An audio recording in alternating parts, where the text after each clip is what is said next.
Hi everyone, this is Mayank Kotharia. इस video में हम कैलकुलेट करने वाले हैं कुछ फिगर्स। हमको रेशियोज दिए हुए हैं और कुछ सेल्स से रिलेटेड फिगर्स दी हुई है and purchase, closing inventory, creditors, debtors, average कितने हैं, ये सब हमको कैलकुलेट करना है।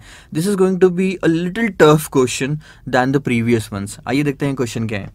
The following accounting information and financial ratios of M limited relate to the year ended 31 March 2016। आपको नीचे इन्फॉर्मेशन दी गई है कुछ एम लिमिटेड की।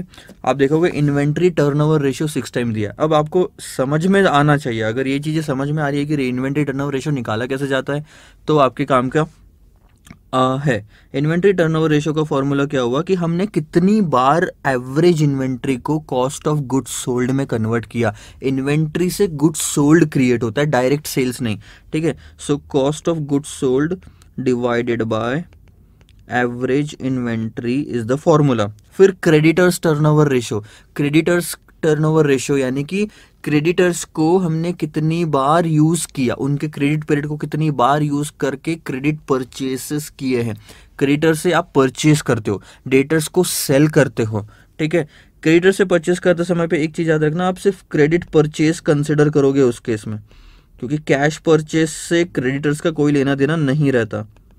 तो ये हो गया एवरेज क्रेडिटर्स।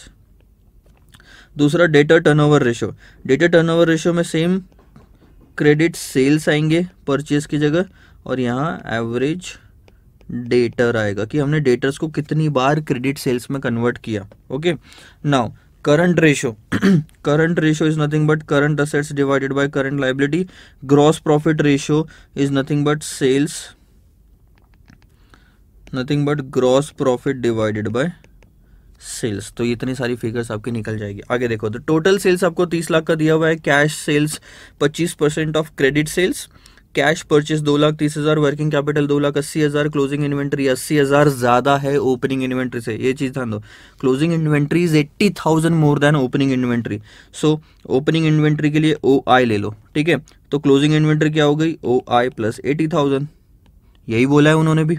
ठीक है, निकालना क्या है आपको, तकरीबन 8 चीजें निकालनी है। एवरेज इन्वेंट्री, अब ध्यान दो, एवरेज इन्वेंट्री आपकी कहाँ से निकलेगी, यहाँ से निकलेगी इन्वेंट्री टर्नओवर रेशियो के लिए, और उसके लिए कॉस्ट ऑफ गुड्स सोल्ड आपको निकालना पड़ेगा। ठीक है, कॉस्ट ऑफ गुड्स सोल्ड कहाँ निकलेगा आपका, जैसे ही ग्रॉस प्रॉफिट आ जाएगा, आप सेल्स में से ग्रॉस प्रॉफिट माइनस कर दोगे, कॉस्ट ऑफ गुड्स सोल्ड आएगा, कॉस्ट ऑफ गुड्स सोल्ड से एवरेज इन्वेंट्री आ जाएगी। एवरेज इन्वेंट्री का एक और फॉर्मूला क्या है आपका कि average inventory is equal to opening stock plus closing stock divided by 2, और हमारे पास स्टॉक का ये इन्फॉर्मेशन दिया हुआ है। क्लोजिंग स्टॉक कितना है, ओपनिंग इन्वेंट्री प्लस 80,000, और ओपनिंग इन्वेंट्री कितनी, ओ आई। तो ये आप यहाँ पे रख दोगे, एक फिगर आ जाएगी। Opening stock, closing stock, average inventory, तीनों फिगर आपकी निकल जाएगी यहाँ पे। सॉरी ठीक है, अब बात आती है बाद में परचेसेस की। परचेसेस कैसे निकालते हैं, परचेसेस निकालने के लिए परचेस कहाँ आते हैं सर, ये चीज़ आपको ध्यान में रखनी पड़ेगी। Cost of goods sold is equal to जो कंजम्पशन होता है ना trading and profit and loss account में, जैसे मैं आपको यहाँ पे करके दिखाता हूँ, ट्रेडिंग P&L अकाउंट, तो हमारे पास में यहाँ पे ओपनिंग स्टॉक होता है, यहाँ परचेसेस होते हैं, यहाँ सेल्स होता है, ठीक है, और यहाँ क्लोजिंग स्टॉक होता है। ठीक है, ये जो 3 फिगर है ना, opening stock, purchase, opening stock में परचेस ऐड करोगे क्योंकि एक ही साइड में, और ये क्लोजिंग स्टॉक माइनस करोगे, तो ये तीनों का जो नेट फिगर आता है उसको बोलते हैं cost of goods sold. So cost of goods sold is nothing but opening stock plus purchases minus closing stock. मैं अभी रफ में लिख रहा हूँ ये सब चीज़ें। एवरेज डेटर, अब डेटर कहाँ से निकलेंगे, डेटर निकलेंगे सर डेटर टर्नओवर रेशियो से। एवरेज क्रेडिटर कहाँ से निकलेंगे सर, क्रेडिटर टर्नओवर रेशियो से। उसके बाद कल पेमेंट पीरियड, कलेक्शन पीरियड, ये मैं डिस्कस करूँगा। करंट असेट्स कहाँ से आएंगे सर, ये रहा करंट रेशियो आपको दिया हुआ है। करंट लायबिलिटी भी वहीं से आएगा। सारी इन्फॉर्मेशन आपको निकल सकती है। आओ एक एक करके सॉल्व करते हैं। ठीक है,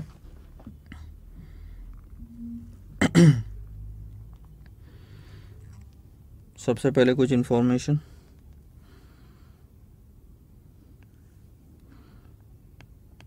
सेल्स 30 लाख। उसके बाद उन्होंने बोला कैश सेल्स 25% है, क्रेडिट सेल्स 75% है। सो अगर आप कैलकुलेट करोगे तो ये आएगा 7.5 लाख ये आएगा 22,50,000। 30 लाख का 25%। ठीक है, उसके बाद ग्रॉस प्रॉफिट ले लेता हूँ, सेल्स से रिलेटेड ही है।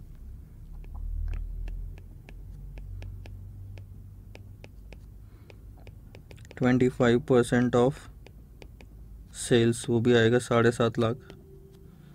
उससे मेरा कॉस्ट ऑफ गुड्स सोल्ड आ जाएगा। Cost of goods sold is nothing but sales minus gross profit, वो आएगा 22,50,000। थोड़ा सा कंफ्यूजिंग अब ये हो गया है क्योंकि 2.5 लाख रुपए आपका, 1.5 लाख रुपए कैश सेल्स भी है, 7.5 लाख रुपीज़ आपका ग्रॉस प्रॉफिट भी है। उसके बाद आपका 22.50 lakh rupees cost of goods sold भी है और क्रेडिट सेल्स भी सेम फिगर पे है। ठीक है, इससे एक इन्वेंट्री वाला काम तो सॉर्ट आउट हो जाता है। चलो मैं इसको नंबर दे देता हूँ पहले। This is going to be your slide 1, this is going to be slide 2 and slide 3। मैं ये 3 रफ वर्किंग के लिए दे रहा हूँ, या वर्किंग नोट्स बोल सकते हो। मेन आंसर मैं स्लाइड 4 से निकालना शुरू करता हूँ। अंदाज सबसे पहले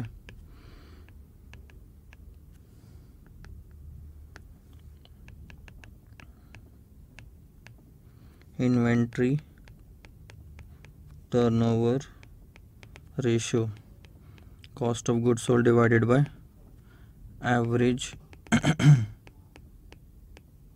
inventory, 22,50,000 divided by average inventory. और इन्वेंट्री टर्नओवर रेशियो कितना है?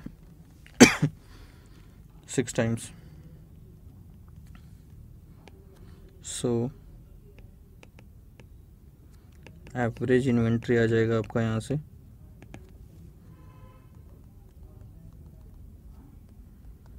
3,75,000, पहला आंसर। ठीक है,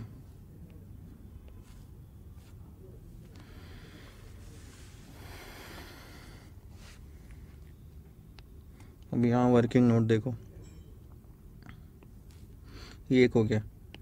average inventory is equal to opening stock plus closing stock divided by 2। Getting it? इसके अलावा भी अब एवरेज इन्वेंट्री कितना, 3,75,000 आया था, is equal to opening stock plus closing stock कितना है, ओपनिंग स्टॉक से 80,000 ज़्यादा, तो मैंने ओपनिंग स्टॉक प्लस 80,000 ले लिया। अब इसको सॉल्व करो और अपनी ओपनिंग स्टॉक की आपकी फिगर मिल जाएगी यहाँ पे आपको। 3,75,000 मल्टीप्लाइड बाई 2 और 80,000 उसमें से माइनस हो जाएगा और डिवाइडेड बाई 2। अच्छा, 3,75,000 minus multiplied by 2 minus 80,000 divided by 2, 3,35,000 आपका ओपनिंग स्टॉक आ रहा है। तो क्लोजिंग स्टॉक कितना रहेगा, 80,000 ज़्यादा, 4,15,000 का क्लोजिंग स्टॉक रहेगा। ठीक है, ओपनिंग इन्वेंट्री और क्लोजिंग इन्वेंट्री लिया अपन ने। ठीक है, अब ये क्या काम आएगा, second, cost of goods sold is equal to opening stock plus purchases minus closing stock. Cost of goods sold हमारा कितना था, 22,50,000।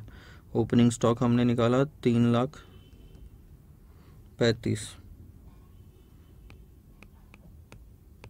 प्लस परचेसेस निकल जाएंगे इससे, क्लोजिंग स्टॉक 4,15,000। सो purchases 22,50,000 plus 80,000, 23 lakh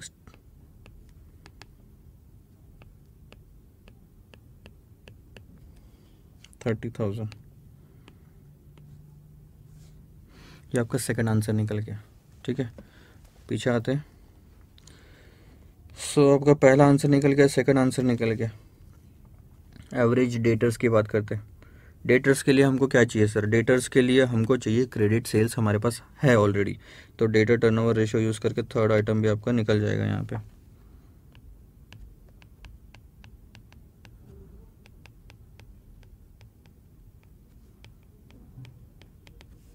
credit sales लोगे आप,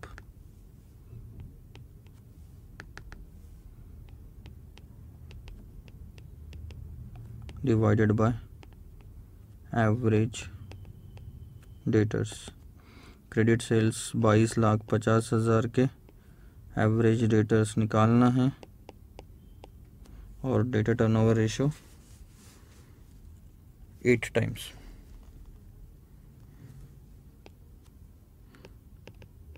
सो एवरेज डेटर्स 281, 250।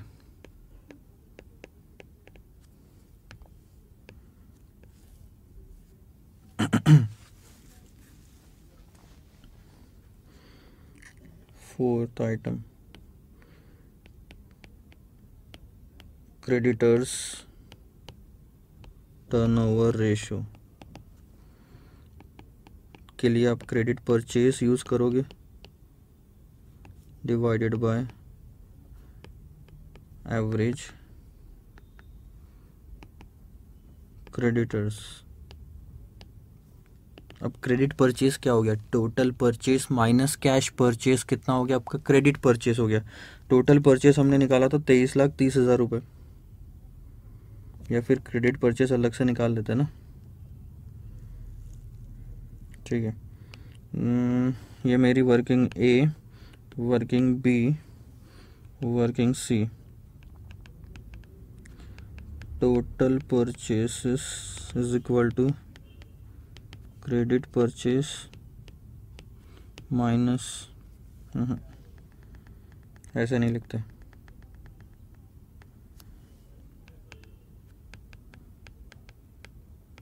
परचेस में से आप अगर कैश परचेस माइनस कर दोगे तो आपका बचेगा क्रेडिट परचेस।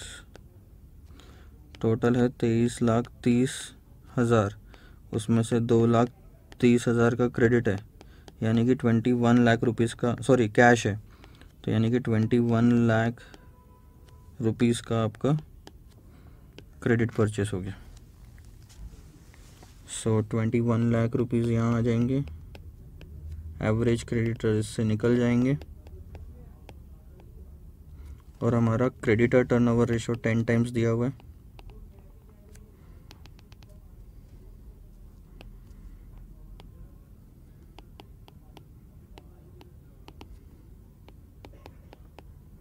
$2,10,000।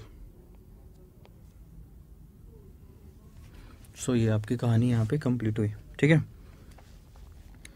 आगे बढ़ते हैं।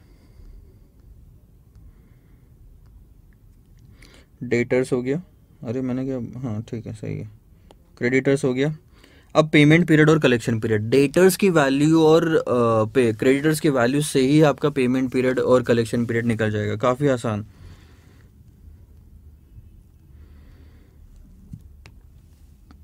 अब आपको ये चीज़ समझ में ज़रूर आनी चाहिए कि एवरेज पेमेंट पीरियड यानी कि क्या हो गया। इसका मतलब है कि आप क्रेडिटर्स को कितने दिन में पेमेंट करते हो जनरली, वो भी एवरेज वर्ड यूज़ किया हुआ है। ठीक है, तो ऐसा नहीं है कि हर क्रेडिटर को 20 दिन बाद ही पेमेंट करेंगे। अगर हमारा कलेक्शन पीरियड है, सॉरी पेमेंट पीरियड आपका 20 दिन आता है, तो पेमेंट पीरियड क्या हो गया कि जितने भी क्रेडिटर्स है, तो न्यूमरेटर में क्रेडिटर्स है, उसको कितने दिन में आप पेमेंट करते हो। तो आपको ये पता लगाना पड़ेगा कि आप कितने दिन का परचेस क्रेडिटर्स में आपका जाता है, हर दिन कितना परचेस करते हो वो क्रेडिटर्स में ऐड होगा। क्रेडिट परचेस किया ऐड होगा, क्रेडिट परचेस किया ऐड होगा, क्रेडिट परचेस किया ऐड होगा, एक दिन के बाद में आपका पेमेंट होगा। तो कितने दिन का परचेस उसमें कलेक्ट हुआ, सॉरी उसके अंदर में ऐड हुआ है, वो हमको पता लगाना है। ये आएगा आपका नीचे में daily credit purchases. Credit purchase ध्यान में रखना, टोटल नहीं, सो क्रेडिटर्स की वैल्यू है आपकी 2,10,000 की, ये तो मानते हो, ठीक है। और डेली क्रेडिट परचेस कैसे निकालोगे? टोटल क्रेडिट परचेस है 21 लाख का, डिवाइडेड बाय 365 दिन। सो इससे डेली क्रेडिट परचेस आ जाएगा 5753.42।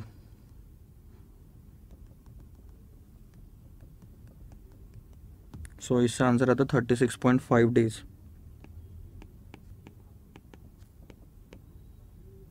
सो ये आ गया आपका average payment period.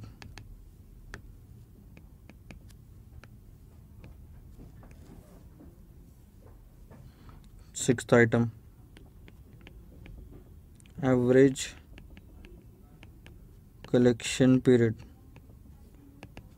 Debtors same उसी तरीके से, divided by daily credit sales. So debtors आपके हो गए, ध्यान देना एक सेकेंड। तो डेटर्स की फिगर आपकी यहाँ से आ जाएगी 281,250 divided by daily credit sale. तो पहले आपको टोटल क्रेडिट सेल लेने पड़ेंगे, डिवाइडेड बाय 365 करोगे तो इससे आपका आंसर आएगा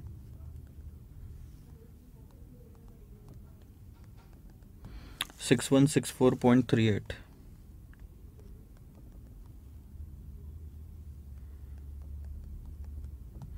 45.63 डेज।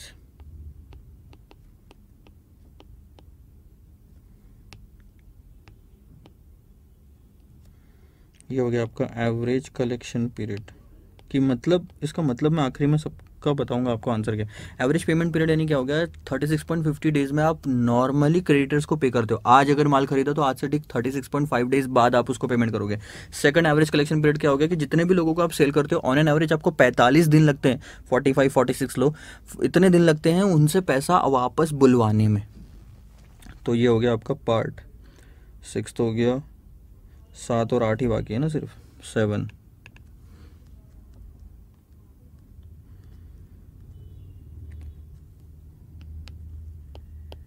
अब देखो करंट असेट्स की बात आती है, current assets and current liability, ये तो एक ही बार में निकल जाएगा। अब आपको ज़्यादा स्लाइड्स की जरूरत, एक स्लाइड तो हमारी ऐसी गई।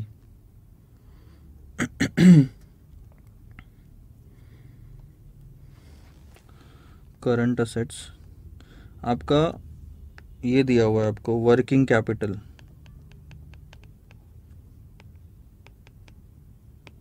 Is equal to current assets minus current liabilities.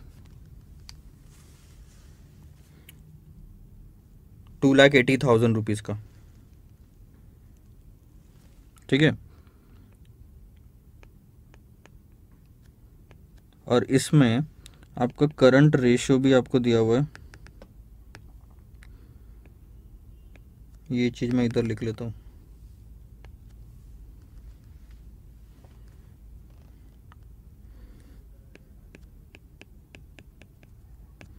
Current ratio क्या बोलता है, current assets divided bye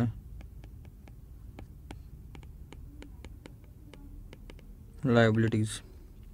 so this is 2.4 current assets by current liabilities. तो मैं बोल सकता हूँ current assets is equal to 2.4 current liabilities, ठीक है ये।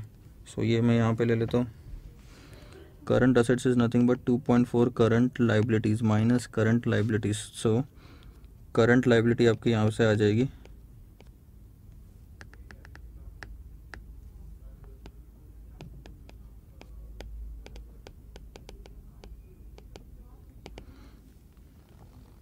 2.4 minus 1, 2.4 current liability minus current liability किया तो आपका 1.4 करंट लाइबिलिटी बचा।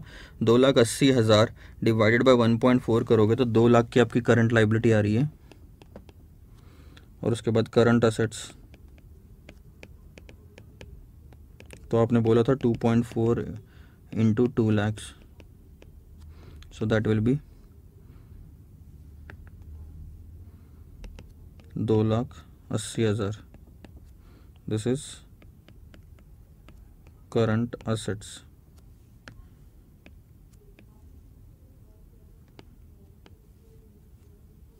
and this is current liability। आठों की आठों चीज़ें आपकी निकल गई। मैं अब एक बार आंसर लिख लेता हूँ यहाँ पे।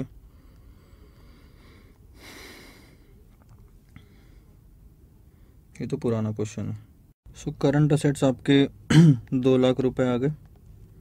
Current assets 2 lakh, sorry current assets नहीं, करंट असेट्स तो 4,80,000 ये आ गए 2 लाख।